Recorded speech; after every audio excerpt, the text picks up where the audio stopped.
ഞാൻ പലപ്പോഴും ഒബ്സർവ് ചെയ്തിട്ടുള്ള കാര്യമാണ്, മലപ്പുറം ജില്ലയിൽ ഹെൽമറ്റ് വെക്കുന്ന ഒരു ശീലമുള്ളവർ വളരെ ചുരുക്കമാണ്. പോലീസുകാരാവട്ടെ ഈ പ്രത്യേക വിഭാഗത്തിൽപ്പെട്ടവർ വെള്ളപ്പം മാതിരത്തെ ഒരു തൊപ്പി തലയിൽ വെച്ചാൽ മതി. അപ്പൊ ഇങ്ങനെ റിലീജിയസ് ആയിട്ടുള്ള സെന്റിമെന്റ്സിന് വഴിപ്പെടുന്ന ഒരു ഡെമോക്രാറ്റിക് ഗവൺമെന്റ് അത് കൊടുക്കുന്ന സന്ദേശം വളരെ തെറ്റാണ്, അമ്പരപ്പുളവാക്കുന്നതാണ്. ഇതിൽ നമ്മൾ മനസ്സിലാക്കേണ്ട കാര്യം, കഴിഞ്ഞ ദിവസത്തെ ഞാനിപ്പോ ഇവിടെ പ്രതിസ്ഥാനത്ത് നിർത്തുന്നതിൽ ഒരു പരിധി വരെ ഈ ക്രിസ്തീയ സഭയെ കൂടി നിർത്തേണ്ടി വരും. കാരണം ന്യൂമാൻ കോളേജിലെ ജോസഫ് മാഷ് കൈവെട്ടിയപ്പോൾ ഇവരെടുത്ത സമീപനം ആണ് ഇന്ന് ഇത്രത്തോളം ഇവരെ നേരിട്ട് വണ്ടിയിടിപ്പിച്ച് കൊല്ലാൻ ഈ ഇസ്ലാമിക ജിഹാദികൾ തയ്യാറായിട്ടുണ്ടെങ്കിൽ അതിന് പ്രധാനപ്പെട്ട കാരണം. എന്തുകൊണ്ടാണ് ഒരു പക്ഷത്തെ ഒരു RSS എന്ന് പെരുപ്പിച്ച് പറയുന്നതെന്ന് വെച്ചാൽ, ഒരു ജനാധിപത്യ സമൂഹത്തിൽ എണ്ണം കൊണ്ട്, അതായത് ജനപ്പെരുപ്പം കൊണ്ട് ആധിപത്യം ഉറപ്പിക്കാൻ ശ്രമിക്കുന്ന വിഭാഗങ്ങളാണ് സെമിറ്റിക് മതവിഭാഗങ്ങളെല്ലാം തന്നെ. യാതൊരു സംശയവുമില്ല. ഇപ്പോ സഭയാണെങ്കിൽ സമൃദ്ധി, ജീവസമൃദ്ധി, ഇത്രയും കുട്ടികളുടെ അത്രയും കുട്ടികളെ ഞങ്ങൾ പഠിപ്പിച്ചോളാന്ന് പറയുന്നത്.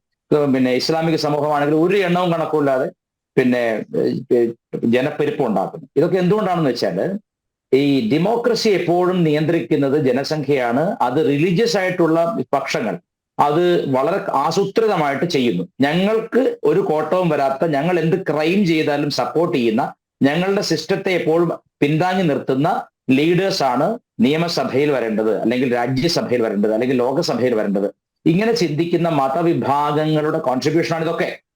അപ്പോൾ ആ ഏറ്റുമുട്ടൽ അനിവാര്യമാണ്, അത് സംഭവിക്കേണ്ടതാണ്. പക്ഷേ ഇവിടെ ഒരു പ്രശ്നമുള്ളതെന്ന് വെച്ചാൽ, കേരള പോലീസിൽ നമ്മൾ മുമ്പ് തന്നെ ജനം TV വളരെ കാര്യക്ഷമമായി ചർച്ച ചെയ്ത വിഷയമാണ് പച്ച വെളിച്ചം പ്രവർത്തിക്കുന്നുണ്ട് എന്നുള്ളത്. അപ്പൊ കേരള പോലീസിലെ പച്ച വെളിച്ചത്തിന്റെ ഒരു ഏറ്റവും പുതിയ അധ്യായമാണ്, ഒരു കേസ് കൊടുത്താൽ പോലും, അല്ലെങ്കിൽ വിസിബിളി ഒരു വലിയ ക്രൈം നടന്നാൽ പോലും അതിനെ വളരെ വക്രീകരിച്ച് താമസിപ്പിച്ച് പോലീസ് ഒരു റെറ്റൈപ്പിസം നടത്താൻ കാരണം, അങ്ങനെയെങ്കിലും അത് ഒഴിഞ്ഞു പോയിക്കൊള്ളട്ടെ എന്നുള്ളതാണ്. പൊതുവെ ഞാൻ ഒബ്സർവ് ചെയ്തൊരു കാര്യം, നമുക്ക് അനുജി കേൾക്കാമല്ലോ അല്ലെ? കേൾക്കാം.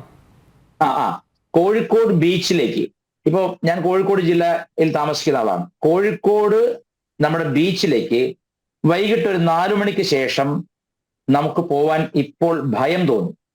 ഇത് യാഥാർത്ഥ്യമാണ്. ഞാൻ വെറുതെ പെരുപ്പിച്ച് പറയുന്നത്, അനിൽജിക്ക് വരാം, കോഴിക്കോട് ജില്ലയിൽ ആർക്കും വന്നിട്ട് സന്ധ്യയ്ക്ക് ഒരു 6 മണിക്കോ ഒക്കെ ഒന്ന് കോഴിക്കോട് ബീച്ചിൽ വന്നാൽ രാത്രി 10:30-11 മണി വരെ അവിടെ എന്താണ് നടക്കുന്നത്?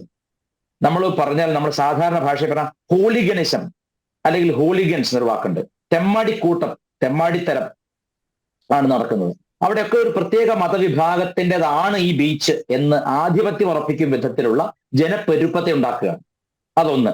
അത് മാത്രമല്ല, ഭയാനകമാം വണ്ണം ബീച്ചിലേക്ക് കണക്ട് ചെയ്യുന്ന റോഡിൽ, അതായത് കോഴിക്കോട് ജില്ലയുടെ ടൗണിൽ നിന്ന്, നഗരപ്രദേശത്ത് നിന്ന് ബീച്ചിലേക്ക് കണക്ട് ചെയ്യുന്ന ഒരുപാട് പോക്കറ്റ് റോഡുകളുണ്ട്. ഈ പോക്കറ്റ് റോഡുകളിൽ നടന്നാൽ നമുക്ക് കാലനെ നേരിട്ട് കാണാം.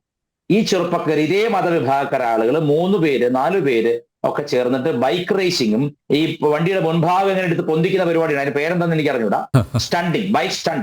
ബൈക്ക് സ്റ്റണ്ടിങ് ഇതൊക്കെ സ്ഥിരമായിട്ട് നടത്തുകയാണ്. പിന്നെ ഒരു പെൺകുട്ടിക്ക് ഇതര മതസ്ഥയെ പ്രത്യേകിച്ച് എടുത്തു തട്ടുകെട്ട് കഴിഞ്ഞാൽ പ്രശ്നമാണ്. തട്ടുകെട്ടാൽ അതൊരു പ്രൊട്ടക്ഷനാണ്. അല്ലാത്തൊരു പെൺകുട്ടിക്ക് അതിൽ എനിക്ക് തോന്നുന്നില്ല മാനം മര്യാദയായിട്ട് സമാധാനത്തോടെ നടന്നു പോകാൻ പറ്റുന്നത് എനിക്ക് തോന്നുന്നില്ല. അത്രയധികം നമ്മുടെ തെരുവുകളെ, നമ്മുടെ കടലോരങ്ങളെ ഒക്കെ ഭീതിയുടെ അന്തരീക്ഷത്തിലേക്ക് കൊണ്ടുവരുന്നതിൽ ഈ മതത്തിന്റെ പണക്കൊഴുപ്പും ദുർമതവും ദുരയും വലിയ പങ്ക് വഹിക്കുന്നുണ്ട്. അതൊന്നാണ്. ഇവിടെ നടന്നിട്ടുണ്ട്. ഇവിടെ ഇവര് സീറോ മലബാർ സഭ ഒരു പത്രക്കുറിപ്പ് ഇറക്കിയല്ലോ, അത് അനിൽജി വായിച്ചിരുന്നോ? ഞാൻ വായിച്ചു. അതിലൊരു വലിയ തെറ്റ് അവർ ചെയ്തിട്ടുള്ളത്, ഇത് ആരാണ് ഇതിന്റെ പിന്നിൽ നിന്ന് നമ്മളെ ഗസ് ചെയ്യാൻ വിട്ടിരിക്കുകയാണ്. ഇനിയെങ്കിലും ഇത്തരം കാര്യങ്ങളിൽ സഭ ഈ ഒളിച്ചുകളി നിർത്തിയിട്ട് ആരാണ് ഇതിന്റെ പിന്നിൽ നിന്ന് പറയാൻ തയ്യാറായാൽ അന്നത്തോടെ തീരുകയും ചെയ്യും പ്രശ്നം. PC ജോർജ് സാർ അവിടെ ജയിച്ചു വരികയും ചെയ്യും. അല്ല വിദ്യാസാഗർ, പക്ഷേ അവിടെ ഒരു പ്രശ്നമുണ്ട്. ഇപ്പൊ സഭയെ കുറ്റപ്പെടുത്താൻ പറ്റുമോ? ഇപ്പൊ പോലീസ് തന്നെ പറയുന്നില്ലല്ലോ ആരാണ് പ്രതികളെന്ന്. പോലീസ് അല്ല, ഇപ്പൊ ഒറ്റ കാര്യം 10 പേര് അവർക്ക് പ്രായപൂർത്തിയായിട്ടില്ല, അവരുടെ പേരുകൾ പുറത്തുവിടാൻ പാടില്ല, അത് ശരിയാണ്. പക്ഷേ ഈ 17 പേർ, PC പറയുന്നത് പിന്നെ 2 പേർ കൂടി ഉണ്ട് എന്നാണ്, 19 പേര് കൂടി ഉണ്ട് എന്നാണ് പറയുന്നത്. എന്തുകൊണ്ട് അവരുടെ പേരുകൾ പുറത്തുവിടുന്നില്ല? അല്ല, ഇത്രയേ ഉള്ളൂ. ഞാൻ പറഞ്ഞ കാരണം സഭയുടെ ഈ കേരളത്തിലെ സഭ ചിന്തിക്കേണ്ട ഒരു കാര്യം, അവർ LDF-നോടൊപ്പം നിൽക്കാൻ നോക്കുന്നു, UDF-നോടൊപ്പം നിൽക്കുക. അപ്പന്റെ കൂടെ പോകും വേണം, അമ്മയുടെ കൂടെ ഉറങ്ങും വേണം. ആ പരിപാടി നടക്കില്ല. ഈ സഭയെ സംബന്ധിച്ച് അത് വളരെ തെറ്റാണ് അവർ ചെയ്യുന്നത്. അത് ഇവരുടെ ഒരു വളരെ ഓവർ ഡിപ്ലോമസി, സഭയുടെ ഓവർ ഡിപ്ലോമസിയാണ് സഭയെ ഇസ്ലാമിന്റെ ഇരയാക്കി മാറ്റിക്കൊണ്ടിരിക്കുന്നത്. അത് അവർ തിരിച്ചറിയുന്നില്ല.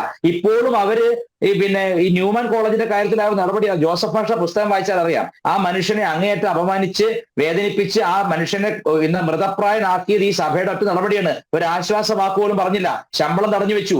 ആർക്കു വേണ്ടി? കൈവെട്ടുന്ന ചെകുത്താന്മാർക്ക് വേണ്ടി, താലിബാനിസത്തിന്റെ വക്താക്കൾക്ക് വേണ്ടി. ഇതിൽ കുറെ ആളുകൾ ഇതിന്റെ അകത്ത് പച്ചവെളിച്ചം പോലെ തന്നെ ഇതിന്റെ അകത്തും ആളുകളുണ്ടെന്നാണ് ഞാൻ മനസ്സിലാക്കുന്നത്.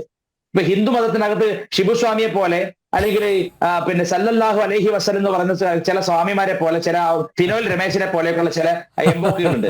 അവർ ഹിന്ദു മതത്തിനകത്ത് നിന്നുകൊണ്ട് ഹിന്ദു മതത്തിന് പണി തരുന്ന പോലെ സഭയ്ക്കകത്തും ഈ ജിഹാദികളുടെ ചില ഏജൻസ് ഉണ്ടോ എന്ന് എനിക്ക് സംശയം തോന്നുകയാണ്. ഇവരുടെ പത്രക്കുറിപ്പ് പറയും, എന്തിനാണ് ഇത്ര പേടി? ഇവരെന്തിനാ പേടിക്കേണ്ട കാര്യം? ഇവർക്ക് നോക്കൂ, ഭയത്തിന്റെ സന്ദേശം കൊടുത്താൽ ഭയം കൂടെ വന്നുകൊണ്ടേയിരിക്കും. നിഴൽ പോലെ വിവേകാനന്ദ സ്വാമികൾ കാശിയിലുള്ള സമയത്ത്, വിവേകാനന്ദ സ്വാമികൾ ഭിക്ഷാടനത്തിൽ പോയ സമയത്ത് കുറെ ആൾക്കുരങ്ങന്മാർ സ്വാമി ഓടിച്ചു. സ്വാമി ചെറ്റുദൂരം ഓടിയിട്ട് സ്വാമി ചിന്തിച്ചു, ഞാനൊരു സന്യാസി, ലോകത്തോടുള്ള ബന്ധം വെടിഞ്ഞവൻ, ശരീരം പോലും നിജമല്ലെന്ന് കരുതുന്നവൻ, ഞാൻ എന്തിനു പേടിക്കണം എന്ന് കരുതി തിരിഞ്ഞു നിന്നിട്ട് ശക്തമായിട്ട് അവർക്ക് നേരെ വെളി ചൂണ്ടിയപ്പോ അത്രയും കുരങ്ങന്മാർ ഓടിപ്പോയി മരത്തിൽ കയറി. ഇതാണ് ഇവിടെ ഇസ്ലാമിനോട് ചെയ്യേണ്ടത്. ഇവരെ എന്തോ പേടിയുള്ളത് പോലെ പത്രക്കുറിപ്പിൽ ഇപ്പൊ സത്യം പറഞ്ഞാൽ എന്താണ് അവർ ഉദ്ദേശിച്ചത് എനിക്ക് മനസ്സിലാവുന്നില്ല. അതായത് ആരൊക്കെയോ എന്തൊക്കെയോ ചെയ്തു, അങ്ങനെയല്ല. ഒരു വ്യക്തതയിൽ സഭ കൊണ്ടുവന്നില്ലെങ്കിൽ വിശ്വാസികൾക്ക് അത്രയും വ്യക്തത ഉണ്ടാവില്ല. ഇതൊക്കെ വോട്ടിങ്ങിനെ ബാധിക്കും. PC ജോർജ് സാർ, ഇപ്പൊ വളരെ സിമ്പിൾ ആയിട്ട് പറയാം, PC ജോർജ് സാറ് അവിടെ ജയിക്കാതിരിക്കാൻ വേണ്ടി എന്ത് തറവേലയും കാണിക്കാൻ CPM തയ്യാറാണ്. അത് വളരെ CPM എന്ന് പറഞ്ഞാൽ എന്താണെന്ന് നമുക്കറിയാം. ഏതാനും മാസങ്ങൾക്ക് മുമ്പ് NIA ശക്തമായ നടപടിയിലൂടെ പോപ്പുലർ ഫ്രണ്ട് എന്ന അന്താരാഷ്ട്ര ഭീകരവാദ സംഘടനയെ നിരോധിച്ചതിന് ശേഷം ആ മുതലക്കുഞ്ഞുങ്ങളൊക്കെ ഏത് നദിയിൽ പോയതാണ് നിങ്ങൾ വിചാരിക്കുന്നത്?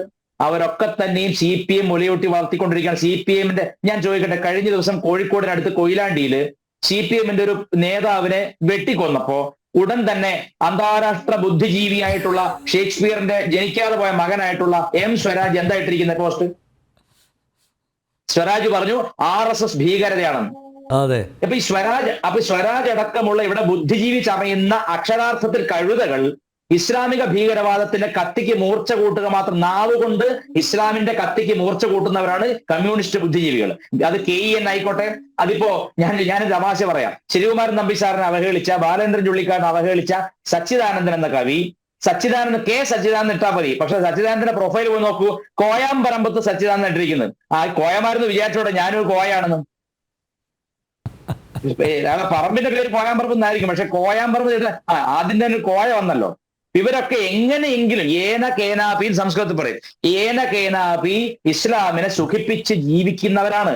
അപ്പോ അവർ ഇപ്പോ ഈ പോപ്പുലർ ഫ്രണ്ടിലെ ഭീകരന്മാർ, കുട്ടി ഭീകരന്മാരടക്കം ചേക്കേറിയിരിക്കുന്ന CPM-ലും UDF-ലുമാണ്. അതുകൊണ്ട് തന്നെ ഇത്തവണ PC ജോർജ് സാർ അവിടെ തോറ്റാൽ അത് ഈ പറഞ്ഞ സഭയുടെയും അവിടെയുള്ള യാതൊരു തരത്തിലും ഉളുപ്പില്ലാത്ത ഹിന്ദുക്കളുടെയും ഒക്കെ മാനക്കേടായി മാറും. ഞാൻ ഈ പറയാൻ കാരണം, ഡെമോക്രസിയിൽ ഇലക്ഷനിൽ വിജയം വളരെ പ്രധാനമാണ്. ഞങ്ങൾ ഇത്ര വോട്ട് ഷെയർ നേടി, ഞങ്ങൾ കഴിഞ്ഞ തവണ 11% ഉണ്ടായല്ലോ, ഇത്തവണ 11.11 നേടി എന്നൊക്കെ പറയുന്ന വിഡ്ഢികളായ നേതാക്കളോടുകൂടി ചിന്തിക്കണം.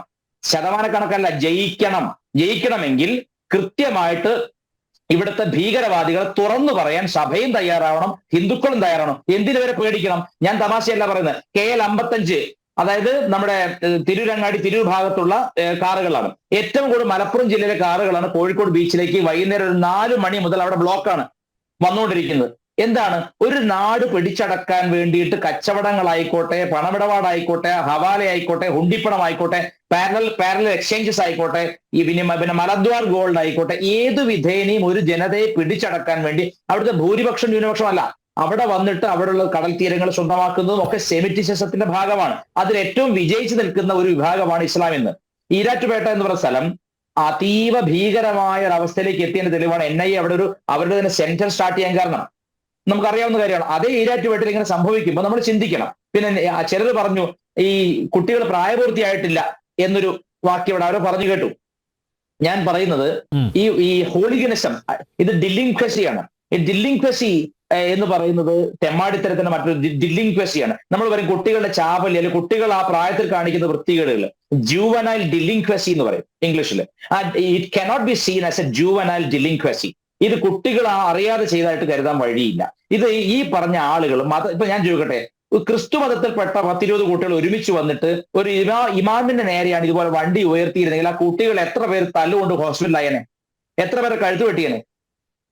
അതെന്തുകൊണ്ടാണ്? ആ മതത്തിന് അതിന്റെ നേതാക്കന്മാർക്ക് അറിവുണ്ട്, ഞങ്ങളുടെ കൂട്ടത്തിലുള്ള ആളുകൾ അല്പം പിന്നെ ഹോളിഗൻസ് ആണ്, അത് നടന്നോട്ടെ എന്ന് വിചാരിക്കുന്നവരാണ് അവര്.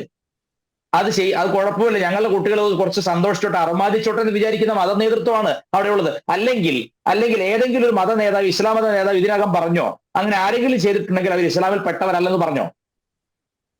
അങ്ങനെ പറയില്ല. ഇതിനപ്പുറത്ത് വലിയ ബോംബ് പൊട്ടിച്ച ബിൻ ലാദന് വേണ്ടി നിസ്കാരം നടക്കുന്ന നാടാണിത്.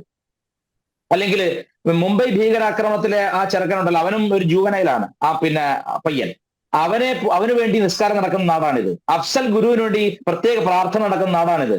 അപ്പൊ ഇവിടെ ഭീകരവാദത്തോട് ഭയത്തിന്റെയോ ആശങ്കയുടെയോ ശങ്കയുടെയോ ഭാഷ ഉപയോഗിച്ചാൽ അതൊരിക്കലും ഇല്ലാതാവുന്നില്ല. ആരിഫ് ഹുസൈനൊക്കെ ഇത് പഠിച്ച ആളാണ്. ഒരിക്കലും ഇസ്ലാമിന്റെ ഭീകരവാദത്തെ നമുക്ക് സ്നേഹവാക്കുകൾ കൊണ്ടോ ആ യേശു സ്നേഹമാണെന്നൊക്കെ പറഞ്ഞോടൊന്നും നടക്കുന്ന കാര്യമല്ല. നമ്മൾ it has to be met with iron hands. ഞാൻ പറഞ്ഞത്, ഇവിടെ ഒരു ഡെമോക്രാറ്റിക് രാജ്യത്തെ ജനസംഖ്യയുടെ വളർച്ചയിലൂടെ അമർച്ച ചെയ്യാമെന്നും ഹൂളിഗൻസിനെ ഇളക്കി വിട്ടിട്ട് എന്ത് തരവും, ഇപ്പൊ സോഷ്യൽ മീഡിയ എടുത്തു നോക്കുക. ഇപ്പൊ കഴിഞ്ഞ ദിവസം ഒരു ടെക് ട്രാവലർ എന്ന് പറയുന്ന സുജിത്ത് ഭക്തൻ പറഞ്ഞു, അദ്ദേഹം അടക്കം 100 കണക്കിന് പേര് അയോധ്യയിലെ രാമജന്മഭൂമിയെ പറ്റി, ക്ഷേത്രത്തെ പറ്റിയിട്ട് വീഡിയോ ചെയ്തെങ്കിലും സുജിത് ഭക്തൻ മലയാളി ആയതുകൊണ്ട് അയാളുടെ വീഡിയോയുടെ താഴെ ഏറ്റവും കൂടുതൽ ഹെയ്റ്റ് കമന്റ്സ് വന്നത് അയാൾ പരസ്യമായിട്ട് പറഞ്ഞു.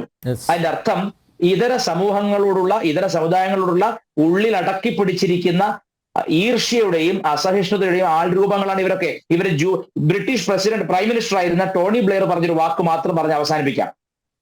ആ ഇംഗ്ലണ്ടില് 10-12 കടകൾക്ക് കുറെ ചെറിയ കുട്ടികൾ, 12 വയസ്സ് 18 വയസ്സ് വരെയുള്ള കുട്ടികൾ തീ വെച്ചു, ഒരുപാട് സാധനങ്ങൾ മോഷ്ടിച്ചു. ഇവരെ വലിയ കടുത്ത ശിക്ഷയ്ക്ക് വിധേയമാക്കി ബ്രിട്ടൻ.